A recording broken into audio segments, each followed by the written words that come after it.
இப்போ நம்ம பார்க்க போகிற ஸ்டாக்கு JWL ரயில்வேஸ் வேகன் சம்மந்தப்பட்ட ஸ்டாக். இது 4th ஜூலைலேருந்து நவம்பர் 19 வரைக்கும் டவுன் ட்ரெண்டில் வந்துட்டு இருந்த இந்த ஸ்டாக்கு இதோட லோயஸ்ட் ப்ரைஸான 420 தொட்டுட்டு பவுன்ஸ் பேக் ஆகிருக்கு. டிசம்பர் 2ஆம் தேதியே இந்த ஸ்டாக்கை அதோட பிரேக் அவுட் ப்ரைஸான 525லேயே வாங்க சொல்லியிருக்கோம்.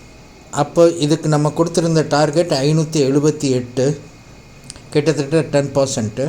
இன்றைக்கி 570 ஓப்பன் ஆகி 588 வரைக்கும் போயிட்டு டார்கெட் ஒன்றான 578ஐயும் கிராஸ் பண்ணி 8 ஒர்க்கிங் டேஸ்லேயே 10% டார்கெட்டை ரீச் பண்ணிவிட்டு 561.10 அப்படிங்கிற ப்ரைஸில் க்ளோஸ் ஆகிருக்கு.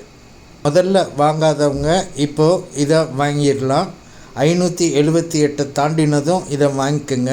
இதோட செகண்ட் டார்கெட் 700 ரூபாய், கிட்டத்தட்ட 21% ப்ராஃபிட் கிடைக்கிறதுக்கு வாய்ப்பு இருக்குது. ஏர்ஃபுல் 647 ஒரு ரெசிஸ்டன்ஸ் இருக்குது. ஈவினிங் 8:30க்கு போடக்கூடிய வீடியோஸை மறக்காமல் பார்த்துருங்க. இன்னும் உங்களுக்கு நிறைய இன்ஃபர்மேஷன்ஸ் கிடைக்கும்.